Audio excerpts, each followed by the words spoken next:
Oi, oi! Guess what it is today? It's my bloody birthday, 19th of July. Get it in your calendars. Yeah, that's about it, really, isn't it? 30, what am I, 1986? 38 today. Jeez, that is, that's a number, right? Oh. Anywho, moving forward. Thanks for the support from last week's video. I could have done an updated profit and lossy thing on there. There was a few non-runners and Rule 40 bits, but pretty good Saturday last week. And again, I touched on the variant stakey type stuff. You'll see this week's much lighter stakes than it was last week. Is what it is, right? The opportunities are there or they're not, and there will be bets that will take a different sort of magnitude of staking. But it's good this weekend. We've got market raising back for some summer jumps.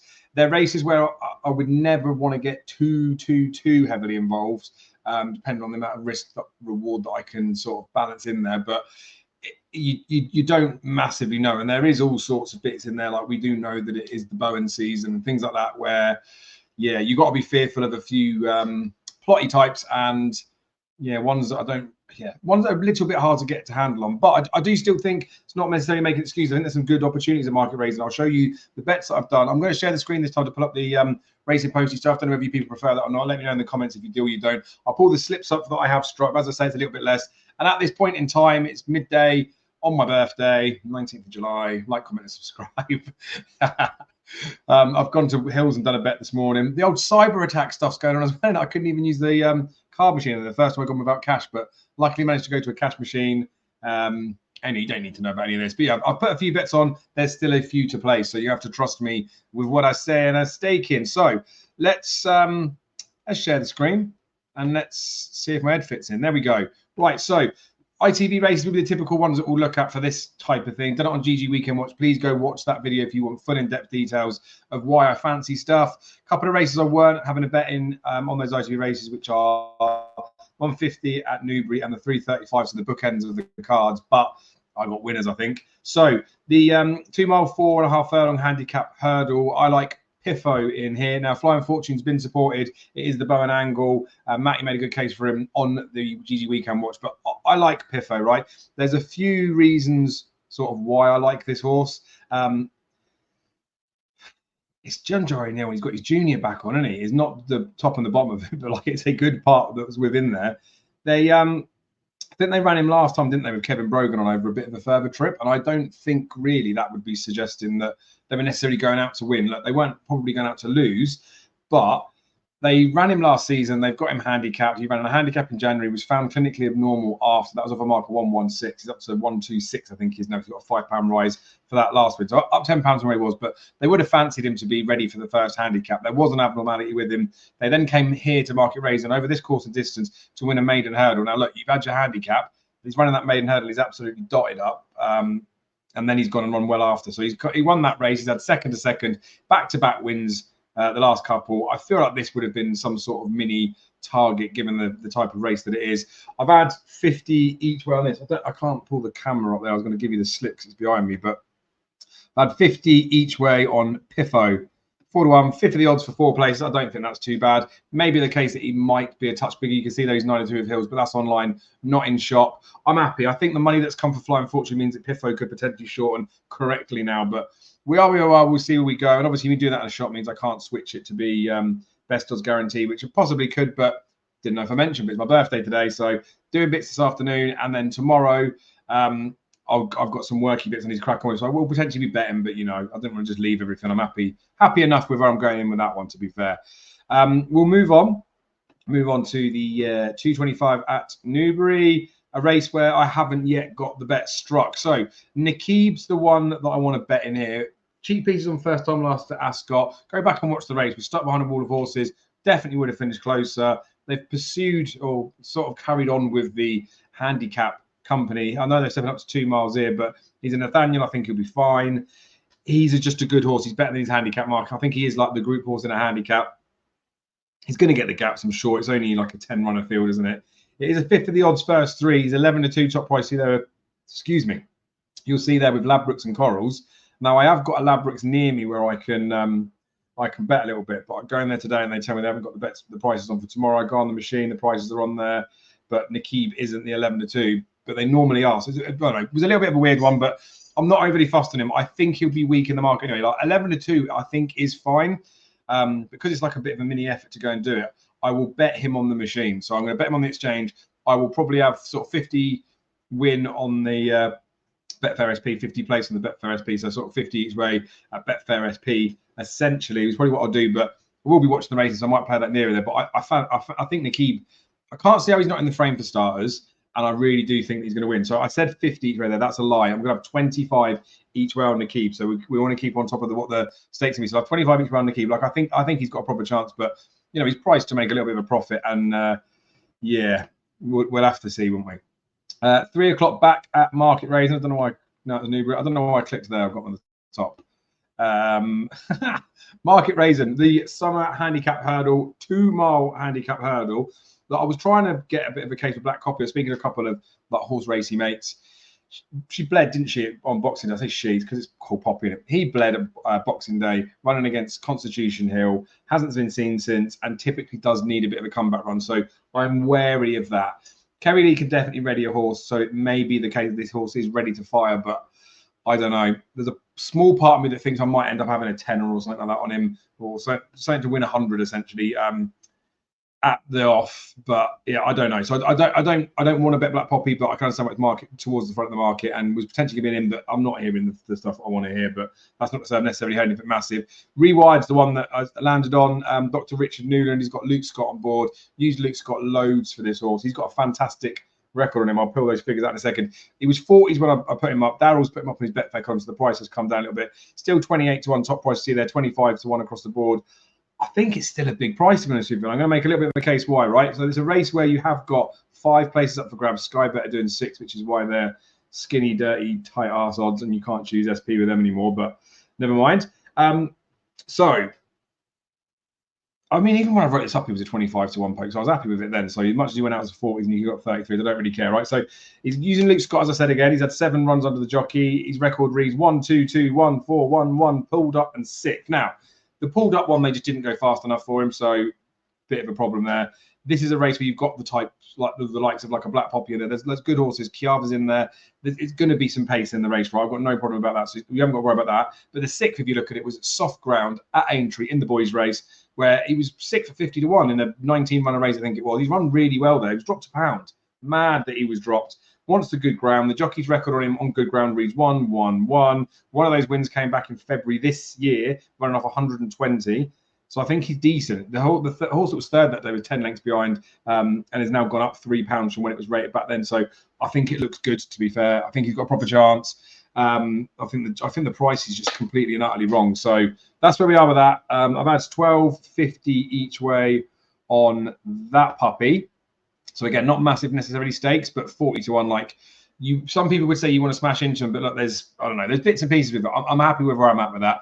You'll see the next one there that's regional that comes up in the Hackwood Stakes at 3 o'clock. So we'll pull up the right race there for Newbury. Not that it matters too much, but the fact of the matter is, right, you call 2 things. Can't get 3-1 anymore, so sorry. But Elite Status and Lake Forest, the 3-year-olds that get a little bit of a way, I know they could be quite good. I don't believe they've done enough so far to suggest that they're better than regional. Regional was going to run in that Group 1 July Cup last week where Van Dijk was like best of the 3-year-olds, finished third, didn't he? Technically ended up on the wrong side of the pace because Inisherin wasn't good enough to turn for long enough, neither was River Tiber. So he did the right thing, the jockey had no other reason. But had he have been carried through the race further, I still think Van Dijk could have got close. Probably, I still think he could have won it, to be fair. But you'll probably think I'm just whinging because I bet him. But I was happy enough with the run. Is what it is. That's racing, right? But regional was going to be in there, a Group 1 race where he wasn't out of place. He's a 6-year-old, yeah, I know, and there's horses like these 3-year-olds that come and improve. But what regional's doing this season, the second in the Group 2, I think it's the Curragh, second in the Group 1 at Ascot, like he's better than these. He's got it in the book.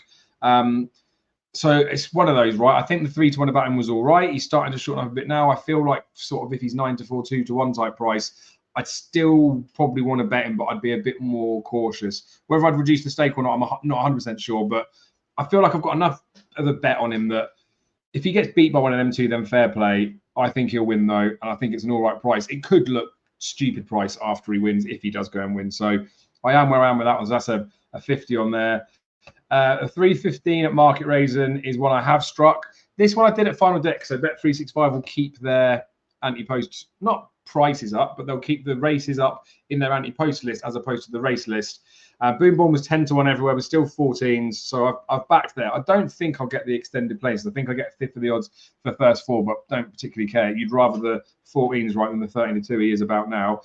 This was one, again, the lads I was speaking to, they were keen on this one prior anyway, or one main lad anyway. Darryl didn't get a chance to speak to him because we've been busy on the Thursday recording our own stuff, and he fancies Boom Bourne as well, right? So it's not even necessarily a price limit. I still think the price now, I'd bet him at that price. You've got to look at what they've done with this horse, right? He was a hurdler that they weren't campaigning over the summer. So they do run some good horses in the summer, but typically I would say it's an opportunity to get a good horse, a nice pot, if they've not necessarily achieved what they should have been achieving. But the better type of horses you might run in the better time of year, so like probably from November through to March. And that's what they did with Boom Bourne up till now. He was going up against the likes of John Bonnie, he was second behind Nappers Hill in that not the amateurs, the novices championship handicap final. Like, it's good pieces of form. So he's obviously highly regarded, but I think ground is probably key to him. So they've got no choice but to do what they're doing with him now. Sent him over fences.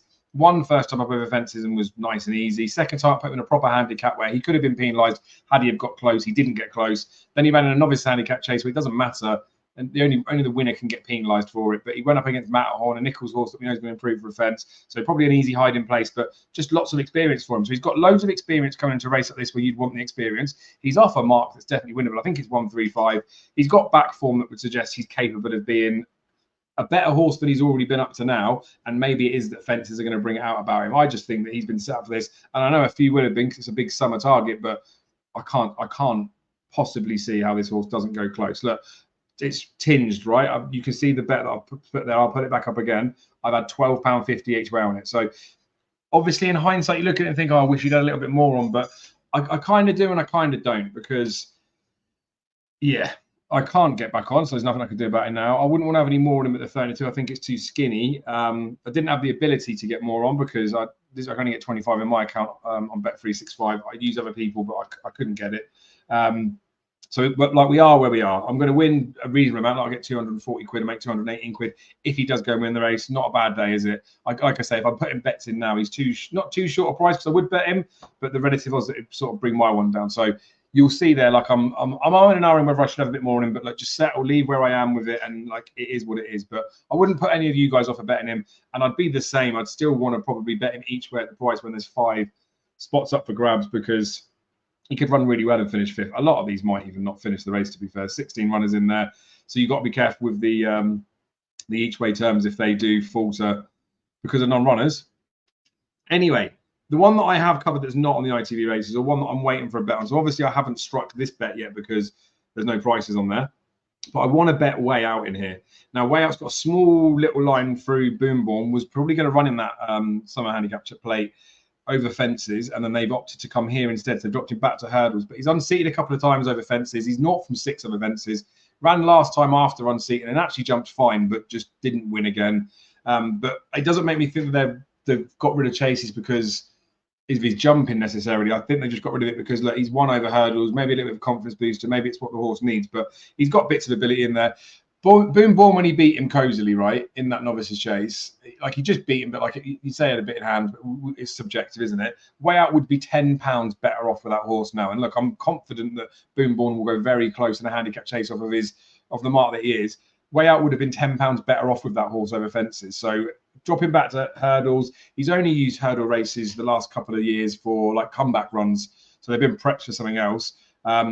He's been winning over hurdles. So at least we've got that concern not to worry about whether he just doesn't want to win races or not anymore. But yeah, I think he's got a chance. I think he's got a chance. He's a horse I did follow a bit last season over fences, and it hasn't come to fruition, but he didn't run bad. Last time he won a handicap hurdle, it was off a 110, so a £15 lower mark. But he did post an RPI 120 that day. He absolutely bolted up. It was over a similar-ish trip. It was on good ground.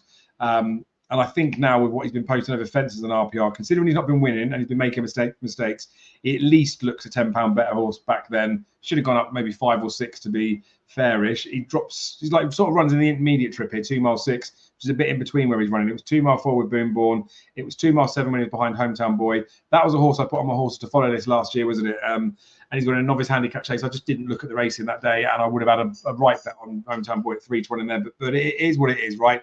Way Out is where he is. I think there's a chance to be exploited here. With all of that said, right, I'm hoping that we're going to get a little bit of a price, because I would want to back him each way, and I would want to take some places as a concession. You see there's a few firms doing 4 places, so I'm happy with that. I would definitely want 8-1 plus. I'm kind of hoping, because of how he's been going over fences, that the bookies are going to fuck up, for a better want of a word. This is a pretty weak race as far as I'm concerned. If they might mess up and make him like 14s, 16s plus. If they do, I would have a bigger bet on him, but there's only so high I would get. So the most I think I'd be prepared to have on Way Out would be, I think, like, I want to say 50. I feel that's too much. Like 37.50 each way. Let's be like pathetic with it. So 75 quid I'd lay out, and I'd have that much on if he was a big price. But I'd also toy with the option of I'd maybe have a big bet on him at a bigger price, because I think I'll go short and then look to trade. So for the purpose of this, let's just say I'm going to have 25 each way on him at 8-1 plus. I probably could be tempted to back him as low down as like 6-1, because I do think he's got a real chance. I don't think the race has got much in it, to be fair, but I'm predicting that we will get 8-1 or bigger. In and around, I reckon, somewhere between 8 and 12s we might get as a first show. But like I say, if they go 14s plus, or someone madman goes 20s, then I'm going to have a good go on him, because while his form would suggest that it's going to take him a while to win potentially over fences, he's not over fences here, and he is running good races. So the place part of it would pay nice. And if it's a big enough price, then I can exploit it, and it pays quite well if he just places. So we are where we are. So we'll leave it as that. When I talk about the trading type stuff there, so what I would say as a quick example is it depends how much you can get in your betting accounts and how much you're happy to do with your liabilities. But for conversation's sake, say he's 20-1, and then just for rounding numbers up, we'd get £1,000 profit if he won from a £50 each way bet, right? And then obviously a fifth of the odds going into 4s, we'd be getting like 250 profit for the place part of it. I would have an outlay of 100 quid, so the risk would be 100 quid that was going out. But I'd look at that and think to myself, I think he's going to go short. I'd have the 50 each way at 20s. I'd maybe look to lay him at, say, 10s on the exchanges, which means I win 500 quid free roll if he wins the race. I still get the 250 place or 300 place.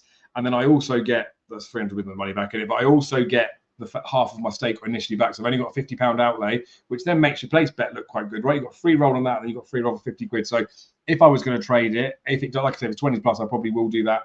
So I'm hoping that I will be able to leave myself as a £50 liability. So to do the total stakes, we might as well try and fathom that out. Let's add some stuff up. Shouldn't take too long, should it? So we've had 100 in Hills. We've had 25 on Bet365, so 125. We've had 75 on Betfair, so that is £200 stake. Yet to go out is going to be the 50 on Way Out. As I say, I might play it slightly different to actually have a bit more capital in there, but it depends on they price it. It's probably going to end up being short on it. We'll have to just leave as it is. So 50 on that, so that puts us up to 250. Still got a bet. Nakib as well, haven't we? And I still have 25 each way on that. So what am I saying? 250. 300. No, did I say 25 each way? Yeah, I did say 25 each way, didn't I? Yeah, happy with that. So yeah, that's where we're sat. So yeah, 300 quid will be going out this Saturday. So like last week, it was a grand that went out last week. There was more sizable bets. Look, I want you. The reason why I think it's important to share the stake and stuff is I could have just as good a week as last week. I could have a better week than last week, but I could have a worse week. And in terms of confidence, and when I'm talking about risking money in there, I used to be a punter that might say to myself, I've got £100 budget for Saturday, and I'd spread it accordingly. And I might still have more on the ones that I fancied more, but I might have a Saturday the following week where I fancied maybe the same number of horses, maybe twice as many, but I ended up not having enough on the ones that I fancied more than the previous week. So I was very much treating them as, these are the only races I'm going to bet on this weekend. Next weekend's a different event, as opposed to look at them as a whole holistic view, I guess, of the course of your career in punting. But obviously you want a short term, but you want to think the next, say, 3 months is a nice number to look at it. In the next 3 months, am I going to find much stronger, better bets that I fancy? So like the 50 quid that I've had on regional, and like the 50 each way I've had on Piffo, right? I could have had 25 each way on Piffo. I'm happy whether I'm sat with the 50 each way, but you saw some of the bets that I had last week, like the Starlust and the Van Dijk ones. I think there'll be other races where I'm more confident. Even when we go back to the Big Evs one, obviously placed at Ascot, the risk reward type stuff, I'm happy to risk a lot more capital when I'm pretty confident they're definitely going to place, and then I've got a good chance to go for the win part of it. So starting to waffle. It's my birthday. I'll waffle as much as I want to, but appreciate your guys' support. So yeah, like the video if you haven't already. Please subscribe if you're not already. Drop a comment below. Happy birthday. What your best bet of the weekend is, or just to give me some crap because a few of you like that. Although to be fair, I know it's not meant in the way that I might receive it. Anywho, have a great weekend. Don't forget, enjoy the racing because it does look quite good. Don't forget that the ITV Horse Racing Horsepower, I think it's called, is out at 9 o'clock tonight on Friday. So that's going to be fantastic to watch. It's a good time, right? And then everything's around the corner. Goodwood, some good racing, and we've got some jumps down and about at Killarney as well. So it feels like we're nearly there, guys. And what I mean by nearly there is it's nearly jump season where we can proper have a go at it. And obviously last year I did do all my bets for a lot of the racing there. I wasn't betting exactly the same as I am now because back then I still had a job. Obviously being made redundant and then doing the content stuff and then betting and trying to trade to make enough money. So obviously we're through to the middle of July now, so it's not necessarily going bad, is it? But when it comes to those bets for the jump season, I'm expecting and I'm hopeful that I will have a few more of those maybe sizable lower risk type bets that I fancy, which will hopefully then bring up the amount of profit. Because I've shown you in previous videos, you can go back and look at the one after Cheltenham, that I know roughly what my return on investment is year on year. Like I 15% would be a number that I'd be expected to hit and I'd be reasonably happy with. But I do review everything year on year. I am an analyst by trade, so like I like to try and work out where I'm making mistakes, where I can do better, and I am doing bits. So I'm trying a bit more with the flat. Bets on that and stakes on that have been lower over the last few years, but this year I've been getting stuck in a bit, I guess. And then for the jumps, right, I've had enough experience doing that. I know where I need to bet, I know how I need to bet, and I know what I need to bet. So I feel like we can have a good crack at it. Of course, we know variance and that sort of stuff, but start of last season, you look at iRight when we had straight bet on that one for 400 quid, goes 101, gets beat. It was a season last year where I think I had 7 101s beat as well in all my bets and still come out of that return on investment. So when we talk about variance and the way that things fluctuate, who knows, I could be due an absolute bumper season this year, but that doesn't mean follow me and then have extra money on. I will always explain to you my stakes. You will get a feel of what I'm doing. And if for some reason I start staking more, because like I say, I'm normally like a £25 punter, I'm going to try and talk you guys through it. So yes, you might jump into this series. You might be new to the channel and you're just taking me as I am at face value to begin with. But within those videos, that's why I reiterate stuff, which some of you regular viewers, I don't think you get annoyed with it, but you will have heard before. For the new people that are joining the journey, I just want to share the transparency that I've not always been staking like this. Doesn't mean that you should be doing that. And even to get to the point where I was happy to publish and share this stuff back 7 years ago, I'd been betting for, I don't even know, what was it? 7 years ago, I'd have been 31, and I've been betting since I was a teenager, like early teens. Used to go to dogs with my dad. So I must have had at least 15 years betting experience. I've made lots of mistakes, followed the wrong people, staked stupidly, chased, done the whole lot of it. Unfortunately, I can tell you what not to do, but a lot of it you've got to just do yourself. Go and do your spuds. But I like to try and remind people, right? You might follow me in, and you might decide this weekend to get really excited and have a big bet on something. Or last weekend you may have done it and it might have paid off. But I like to say it to reiterate that, look, it is betting. It's a calculated risk, and these are only my views on it. So listen to this by all means. Listen to other people, definitely. Share what people are thinking, but ultimately it's your decision, right? So whether you want to design your opinion by listening to lots of different people and seeing who matches up or who you respect, just make sure that it's your decision and you're not just doing something off the back of someone else. Anyway, like, comment, subscribe, do that whether you don't want to do it or not. I'm telling you to do that. I'm going to get this uploaded now. And again, yeah, catch you guys next week.